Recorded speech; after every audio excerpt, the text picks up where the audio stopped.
Екі сұмдық ақпарат. Біріншісі, Ресейге жұмысқа шақырып, аса жоғары жалақы береміз деп уәде беріп, қазақтарды Ресейге жұмысқа шақырып жатқанымен, анығында оны Украинадағы орыс басып алған Украин жеріне жұмыс бар деп алдап апарып жатыр. Сосын қолына қару беріп, Украинге қарсы айдап салуда. Қазір Украинде соғысып жатқан қазақтың аталмыш жұмысшылары көп. Ал бұлардың барлығына өте жоғары жалақы уәде етілген. Олар Ресейге барғаннан кейін бас еркіндігінен айырылады, телефон ұстау құқығынан айырылады, ресми түрде құл сияқты болып, мәжбүрлі түрде жұмысқа жегіледі. Тасымал тағы басқа неше түрлі ауыр және қауіпті жұмыстарға жегіліп жатыр. Тіпті кейбірін аз ғана уақыт жаттықтырып, мәжбүрлеп тұрып алдыңғы шепке айдап салуда. Бұл бірінші сұмдық ақпарат. Екінші сұмдық ақпарат. Мынау аталмыш депутаттың аяқ астынан Путинді жақтап шыға келуіменен, тұтас қазақ қоғамының аяқ астынан Путинді жақтаған депутатқа қарсы бола қоюы және оны қызметтен кетірмек болуы, аталмыш қоғамдағы Ресейге қарсы қазақтың саясаткерлерінің осы депутаттың шыққан қуыршақ партиясын сындай қалуы, бұның барлығы саяси ойын. Бұл үлкен саяси ойын. Қазақстанның Назарбаевтан қалған қуыршақ жүйесінде бұл Азат Перуашевтан басталған өтірік оппозициялық партия. Ешқандай есі дұрыс мемлекетте, демократиялы және әділ сайлауы бар мемлекетте оппозициялық партия сол елдің 30 жыл отырған диктаторы биліктен кеткенде еңіреп тұрып жыламайды. Бұл Азат Перуашев. Ұлты ұйғыр, қазақ емес. Оның орнына қазір Қазыбек Иса деген жалақор келді. Өзі алқаш.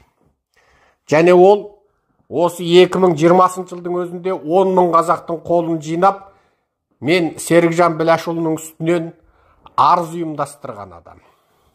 Сөйтіп Назарбаевтың көзіне түсіп, ол депутат болды.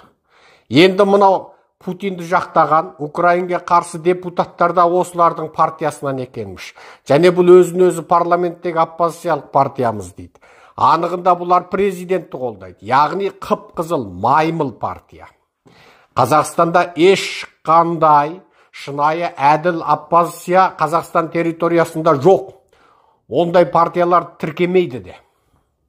Шынайы оппозицияның барлығын қуғындайды, ал қолдан жасалған өтірік айғайшы, өтірік саяси белсенді оппозицияларды әртіс ретінде Еуропа мен Американы алдау үшін шығарып қояды. Олар өтіріктен ереуілдер ұйымдастырып, Қазақстан қоғамында бейне батыс елдеріндегідей еркіндік, демократия, теңдік бар деп жұртты алдауға пайдаланылады. Яғни бұлар саяси әртістер. Біздің сөзімізбен айтқанда, үруге рұқсаты бар иттер, аңырауға рұқсаты бар есектер, билеуге рұқсаты бар маймылдар. Сөйтіп оларға мәлім бір тақырыптарды беріп қояды. Олар сол тақырыптарды көтеріп, Қазақстанда еркіндік, теңдік, демократия бар деп батысталдайды. Тоқаев ешқандай да Путинге қарсы емес. Тоқаев Путиннің басыбайлы құлы, кесік құлақты құлы, таңбалы құлы. Оның өзін Путинге қарсы, Ресейге қарсы қылып көрсететін бұндай қойылымдары, шоулары, спектакльдері, ол Путиннің тапсырмасы бойынша қазіргі Ресейдің бірден бір сыртқа ашылған терезесі, бірден бір сыртқа қарай ашылған артқы есігі болып отырған Қазақстанды аман сақтап қалу. Ресейге бүкіл Еуропа мен Америка санкция салып отыр. Бүкіл шетелдегі ақшаларын мұздатып тастаған. Ресейге шетелден дәрі-дәрмекте, тіпті жоғары IT технологиялы чиптерде, тіпті осындай чиптер пайдаланатын барлық техникаларда кірмейді. Олар осының барлығын Қазақстанға жіберген 3 миллион орысының Қазақстанда тіркеген компаниялар арқылы алдымен Еуропа, Америкадан Қазақстанға алдырып, сосын Ресейге жүйткітіп жатыр. Яғни Қазақстан Ресейдің жасырын одақтасы. Тіпті Тоқаевтың Украин жеріне жіберілген Аталмыш Ресейге жұмысқа шақырылған жұмысшылардың Украинде соғысқа қатысып жатқандығын білмейді емес біледі. Тоқаев өтіріктен Ресейде болған жиналыста Днепр мен Луганскінің тәуелсіздігін мойындамаймыз деп әртістік көрсетіп отыр. Егер ол шынайы Путинге қарсы болса, Путин шақырған барлық форумдар мен жиналысқа бірінші боп шауып бармас еді. Егер ол Путинге шынайы қарсы болған болса, Біріккен Ұлттар ұйымында дауысқа салып, Ресейдің Украинадағы басқыншылық, шапқыншылық, әскери қарекетін тоқтатуға шақырған кезде Тоқаев Ресейді жақтап дауыс бермес еді. Тоқаев Қытайдың да басыбайлы құлы. Ол саяси әскери жағынан Ресейдің құлы, ал финанс қаржы жағынан Қытайдың құлы.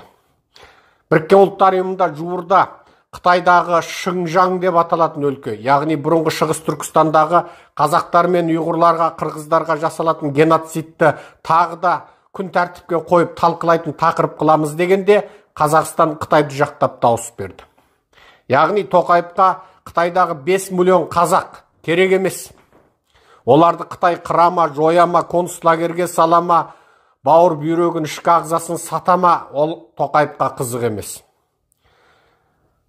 Қазақ хандығының шығыс территориясын Қытай басып алып, Қазақ хандығының батыс территориясын орыс басып алған сол тарихи қасіреттің бүгінгі көрінісі қазақ жерінің шығыс бөлігінде жасап жатқан, бүгінде Қытайда қалған Іле, Алтай, Тарбағатай, Буратал, Санжы, Баркөл, Морейдегі сол қазақтардың тағдыры.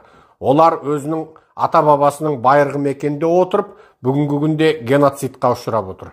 Ал Тоқаев Қытаймен дос бола отыра, Шанхай ынтымақтастық ұйымының мүшесі бола отыра, бұл қазақтардың құқын талап қылмай отыр.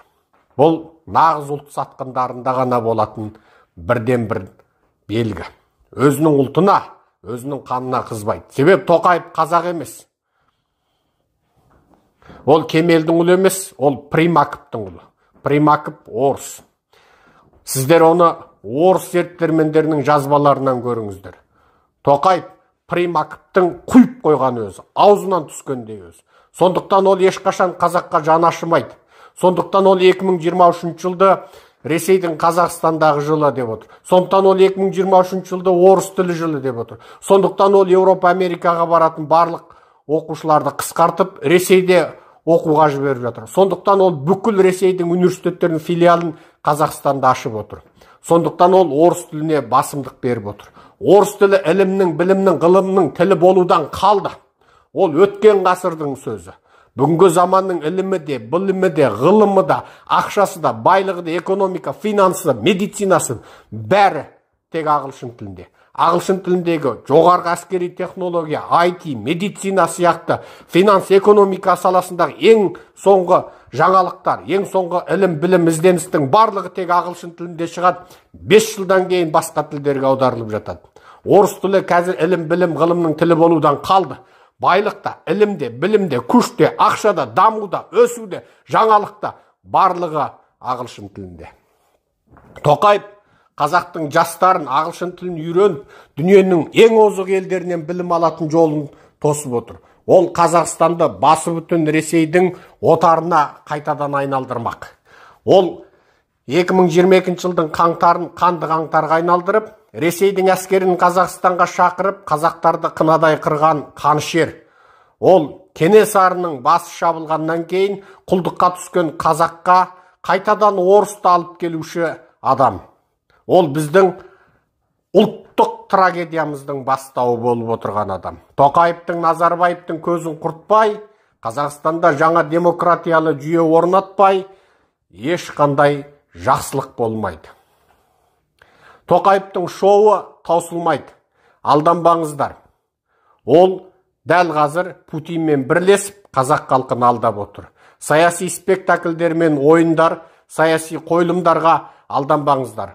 Бұл жүйе тек ойын көрсетеді. Ал қарапайым қазаққа ешқашан жақсылық болмайды. Қарапайым қазақ қашан жақсы күн көре алады? Ол тұтас қарапайым қазақ, ауыл адамдары, барлық шаруа адамдар, қарапайым бақалшы саудагер, мұғалім, дәрігер, барлық студенттер, мейлі қандай кәсіппен айналсын, барлық осы қарапайым қазақтар мынау Қазақстанның бүкіл байлығын тонап ұрлап, қазақ халқының қанын теспей сорып отырған жемқор, парақор Назарбаевтық, Тоқаевтық 200 отбасылық мына жүйені аударсақ, құлатсақ, мына билікте отырған бүкіл әкімдер, бүкіл министрлер, бүкіл депутаттар, бүкіл шенді шекпенділер бәрін тырқыратып қуып, түрмеге тығып, қылмыстыларын жазалап, ал нақақ сотталған қазақтың жастарын түрмеден шығарсақ, сонда ғана әділетті жүйе орнатамыз. Біздің мына билікте отырғандардың барлығы қанішерлер, барлығы қарақшылар, барлығы ұрылар, барлығы жемқорлар. Олардың ішінде сауы жоқ. Ал біздің халық олардың әр қандай спектакль шоуына, қойылымына, ойындарына, алаяқтықтарына алданбауы тиіс. Аман болыңыздар. Құрметпен, Серікжан Біләшұлы.